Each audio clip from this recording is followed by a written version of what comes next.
Okay, so this is day 20. So I'm going to do this. I was supposed to have a different video tonight, but again, my husband is still struggling with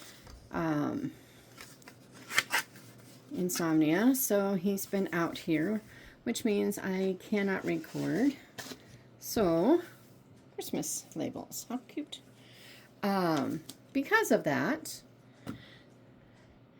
I am just going to have another kind of off video, and got to do what I got to do. I will show you, I got my reading goals page done in my journal, so I figured I should show you that.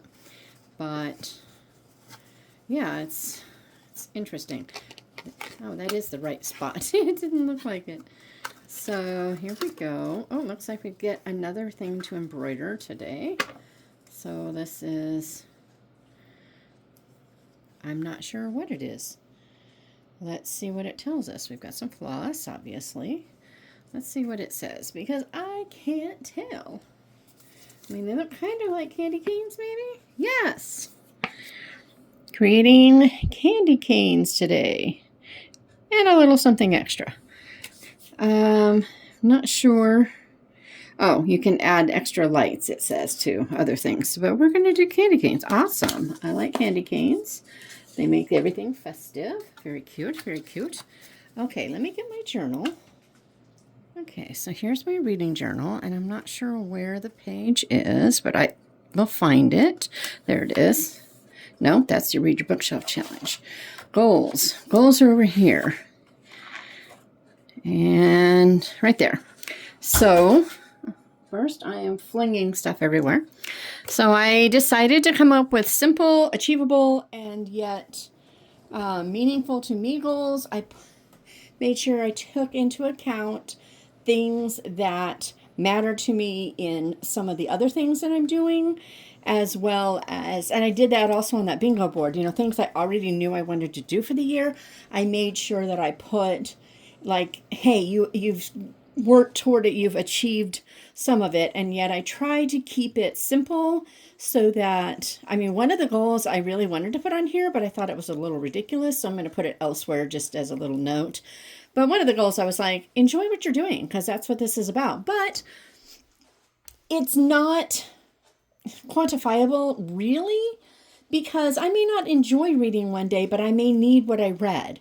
And so then am I failing? I don't like that feeling. So I wanted things that were really, really pretty quantifiable, not too specific. The whole SMART goals thing goes a little too far for stuff like this, in my opinion. But whatever. So I want to finish my Goodreads challenge. I haven't decided how many books I'm going to do. Last year I did so many books that this year I think last year I did like 160 books. Not intentionally. I think I had 120 on there. And then this year I was like, well, I'm just going to scale it back to a nice even 150. And I'm going to hit 150 easily, but not go way over either. I'm just like 3 or 4 books away, and 3 of those books are definitely Advent things, so they will be done, right? So whatever the number I choose, maybe I'll do 125 just because it's 2025. I might do that. I don't know. And then I want to do at least half of my DIY literature year 1. And the reason I say half instead of the whole year is that I'm approaching this idea kind of like, you know how you can enroll in certain classes in college, and when you get the credits, you've done your year, rather than you spend a year there and boom, you're done. It's not like high school, you know? So I was like, if I only do 8, quote, semesters worth of work, that's all that matters. I just want to at least, show myself that, hey, you've made progress that is significant. And so I want that. And then number 3, I went with read at least 5 physical library books. I know that sounds like very little when you consider how much I read, but when you consider that it was probably 30 years, at least 25 years, up to 30 years since I've been in the library with a card. I mean, I went for other things, but I hadn't actually been in there to check out a book. I haven't had a card in 25 to 30 years. So because of that, remembering to go and get a book and read it and put it back and not counting. I mean, the main reason I wanted the card was hopefully to save on audiobooks because, guys, I spend a whole lot of money on audiobooks, but also for, other books too. I want to retrain myself to go to the library because I lived in the library as a kid. But once I started having kids, going to the library with a bunch of little kids is just exhausting. And I just couldn't do it. I was either always pregnant, nursing, potty training, or some combination of the above. And it was just too much. I'd rather spend the money and buy the books because I was going to spend that much money on fines anyway. It's a thing, guys. It's a thing.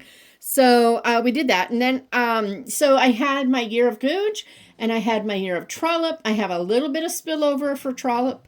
And now I'm going to have my year of Morley. I want to read a lot more Christopher Morley. And I chose him instead of Gaskell. I was thinking about Gaskell. But he's a really accessible reader. And yet he's also he's kind of deep in his thoughts about reading and whatnot. And so I thought it would kind of work well, combine well with the DIY thing, as well as be a little bit of a break when you consider I also want to read a Russian book this year. So if I do 10 Morleys, I can choose one of the shorter Morleys to go with that Russian book that month, and maybe I can still do both. That would be really cool. So I decided to go for Morley's, and they can just be works. So like that speech from When Books Went to War, I can count that. That's, I get to make the rules for this, and I can count that. And then I've never done a buddy read for fiction. I have done it for nonfiction, but I've never actually done a buddy read for fiction. But Ashley and I, I'll link her channel. Ashley and I are going to do Christopher Morley, I think. Are we doing Morley or are we doing Light Between Worlds? I think we're doing Morley. I think we're doing Thorough. Okay, so we're either doing Thoroughfare or Light Between Worlds. I think we're doing Thoroughfare. I keep wanting to call it Thoroughgood, and I don't know why. So there's that one. And then start my Zettelkasten. I don't know if that's how you pronounce it, but I'm going to pronounce it that way and look it up. / commonplace books. So the commonplace sets that I have up there, plus being more focused on what I've been calling a commonplace book all this time. And perhaps, starting another one, because I feel like I'm going to fill that one up pretty quickly. So, I'm thinking yes, because yes. Especially, I especially want to start the fiction one for the commonplaces, because I want to be able to pull some of those quotes out for that other reading journal with the best books. I think that would be really cool. So there's those.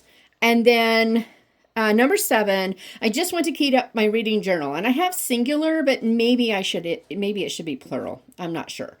But I definitely want to do both of those. That's really important to me. And I decided to stop there. Now, this journal page I really like, except, there we can see it. This corner is really bugging me. And I don't know why or what I could do about it. So for right now, it's going to stay. Hopefully I will find something that will, make my heart sing. But until then, this is what I've got. And these are my 25 reading goals. That's it. 7 simple goals and things that are kind of new to me and things that are familiar to me. Goodreads challenge I've been doing every year for 3 or 4 years, I think. The DIY year 1 is new. And so, really focus on that. The 5 physical library books, that's going to be a new thing.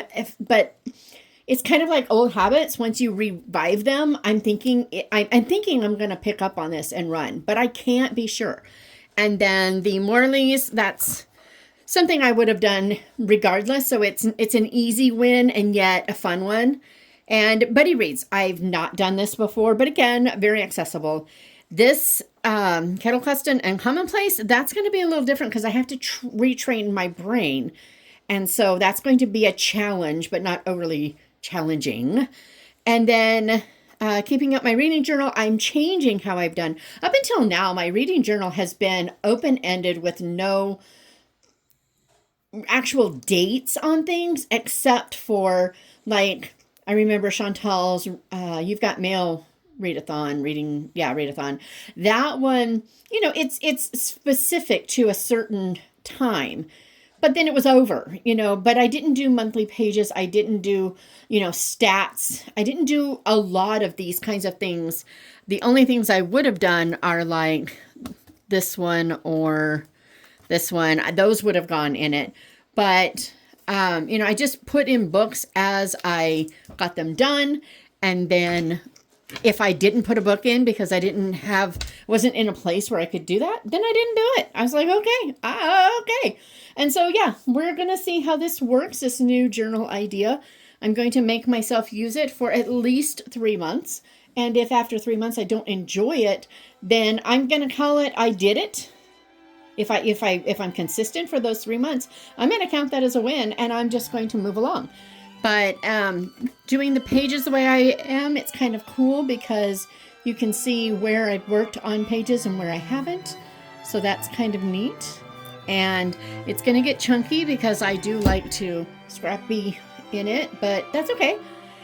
Okay, well, I will see you tomorrow, and it will be a short video. I'm not sure what I'm going to do, but we're going out of town to see the little grandgirlies, so who knows what will be in it, but there will be stuff and stuff.